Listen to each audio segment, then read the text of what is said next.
Within the hushed, Venetian-inspired galleries of a Boston palazzo hang several conspicuously empty frames. They are the enduring scars of the infamous 1990 art heist, a brazen theft that stripped 13 masterpieces from the walls of an institution unlike any other in the world. Yet, the true marvel of this space is not what is missing, but the profound, deeply personal architecture of what remains. To walk through the Isabella Stewart Gardner Museum is to step directly into the meticulously curated mind of a visionary. During the twilight of the Gilded Age, an era defined by staggering industrial wealth and the aggressive acquisition of European heritage, one woman chose a radically different path. She did not merely purchase art to signal status. She orchestrated an immersive, multisensory experience designed to transcend time itself. Isabella Stewart Gardner was a force of nature who profoundly disrupted the rigid social architecture of 19th century Boston. Born into privilege in New York, her marriage into the ultimate echelon of Brahmin society brought her immense financial resources. But it was her vibrant, unapologetic spirit that truly set her apart. She possessed a fiercely independent intellect that frequently clashed with the austere, conservative sensibilities of her peers. The catalyst for her extraordinary legacy, however, was not boundless ambition, but profound, world-shattering grief. The tragic death of her young son, followed by a devastating miscarriage, plunged Gardner into a deep, seemingly insurmountable depression. To pull her back from the brink, her husband prescribed extensive international travel, inadvertently igniting a passion that would fundamentally reshape the American cultural landscape. As the couple traversed Europe and Asia, the Gilded Age art collector was born, driven by a newfound purpose. The international art market of the late 19th century was a fiercely competitive arena, dominated by titans of industry who bought masterpieces by the boatload to legitimize their new money. Gardner, however, approached acquisition with the discerning eye of a true connoisseur, seeking pieces that resonated with her on a visceral, emotional level rather than mere market value. Her strategy was both aggressive and intensely personal, demonstrating a sophisticated understanding of cultural capital. Advised by the brilliant young art historian Bernard Berenson, Gardner outmaneuvered European aristocrats and rival American magnates to secure priceless works by Titian, Rembrandt, and Vermeer. She was not merely accumulating inventory, she was gathering the raw materials for a grand, unprecedented composition that would serve as her ultimate statement to the world. The sudden loss of her beloved husband in 1898 could have broken her, but instead, it galvanized her ultimate ambition. She channeled her immense fortune and her enduring sorrow into the realization of their shared dream, the construction of Fenway Court. This was not to be a traditional museum, but a magnificent living palace of art, rising defiantly from the marshlands of the Boston Fens.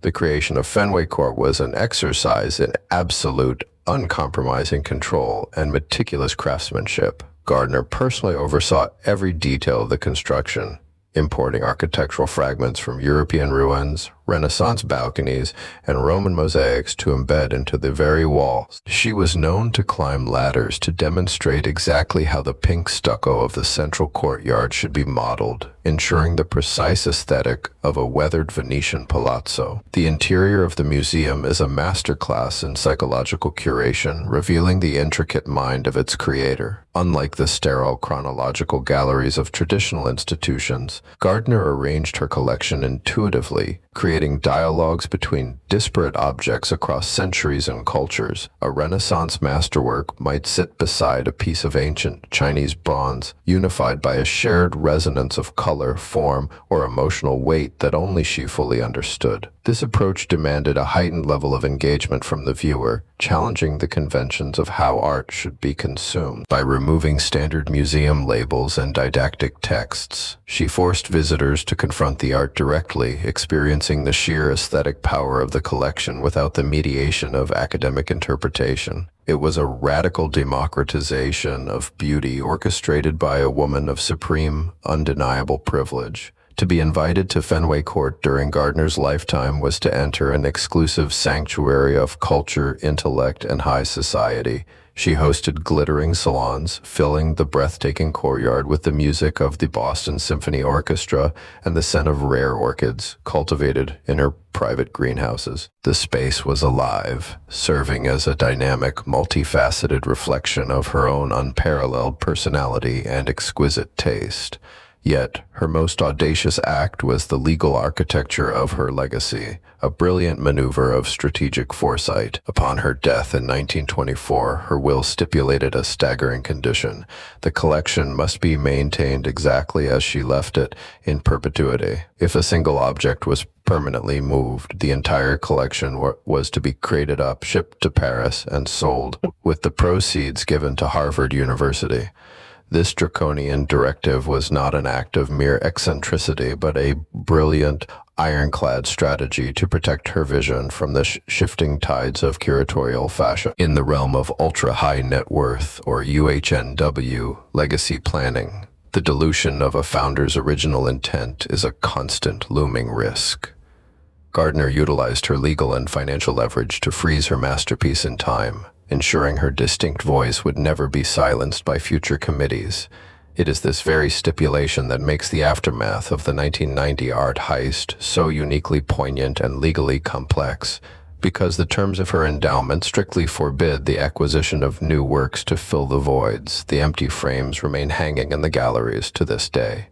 They serve as a haunting, physical manifestation of loss, inadvertently mirroring the profound personal grief that originally drove her to build the collection. The enduring fascination with Isabella Stewart Gardner lies in this delicate, mesmerizing balance between monumental presence and profound absence. Her museum stands as a defiant monument against the impermanence of life, a fortified sanctuary where beauty was weaponized against sorrow. She transformed her private pain into a public treasure, securing a form of immortality that raw wealth alone can never purchase. In the broader context of the Gilded Age, her achievement remains utterly singular and intellectually towering. While her male contemporaries were building vast industrial empires and stamping their names on universities and libraries, Gardner built a deeply intimate, experiential empire of the soul. She understood that true legacy is not simply the transfer of financial assets, but the successful transmission of a cohesive worldview. Her unparalleled connoisseurship, particularly her early championing of Renaissance art in America, shifted the cultural gravity of the entire nation. By bringing masterpieces of such staggering quality to Boston, she elevated the aesthetic standards of a young, rapidly industrializing country. She established a benchmark of excellence that subsequent generations of elite collectors would strive to emulate, fundamentally altering the trajectory of American museums. Today, the Isabella Stewart Gardner Museum remains a radical proposition in the landscape of global cultural institutions. In an era defined by endless physical expansion and relentless digital distraction, the intimate, unchanging galleries of Fenway Court demand a completely different kind of attention. They require the visitor to slow down, to look closely, and to submit entirely to the specific, idiosyncratic vision of its creator. To study Gardner is to gain profound insight into the complex psychology of the visionary collector. For those operating at the absolute highest echelons of wealth, the acquisition of rare objects often transcends mere possession or financial investment. It becomes a vital act of self-definition, a way of imposing order, meaning, and enduring beauty upon a chaotic and unpredictable world. Her approach to philanthropy also offers a masterclass in strategic, uncompromising legacy management. By fully endowing the institution and locking in her curatorial vision through an unbreakable legal trust, she mitigated the risks of institutional drift that plague so many charitable endeavors. She understood that without fierce structural protection, even the most magnificent creations can be slowly eroded by time and consensus. Walking through the tapestry-lined halls today, one can still feel the palpable, almost intimidating force of her presence. The scent of blooming nasturtiums cascading from the courtyard balconies in the spring, the interplay of light and shadow on a Sargent portrait, the precise placement of a silver chalice, every detail is a deliberate, orchestrated note in her grand symphony. The empty frames, therefore, are not merely symbols of a crime, but unintended testaments to her iron will and the absolute sanctity of her design. They are negative spaces that paradoxically amplify the power of her original curation, drawing the eye to the perfection of what surrounds them. They remind us that the museum is not a static repository, but a fragile, living ecosystem that requires constant vigilance and profound respect. Ultimately, Isabella Stewart Gardner's legacy is a sweeping narrative of extraordinary, unapologetic defiance. She defied the restrictive social conventions of her time. She defied the male-dominated art market of Europe, and through her meticulous legal planning, she continues to defy the relentless march of time itself.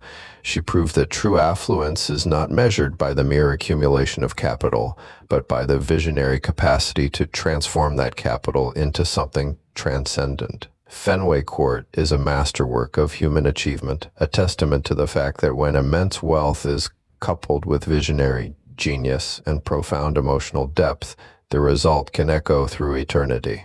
The Isabella Stewart Gardner Museum stands today as the ultimate expression of a singular, uncompromising life lived entirely on its own terms. It remains an aspirational beacon for those who understand that the highest echelon of luxury is not found in what you can buy, but in the enduring, unalterable legacy you leave behind.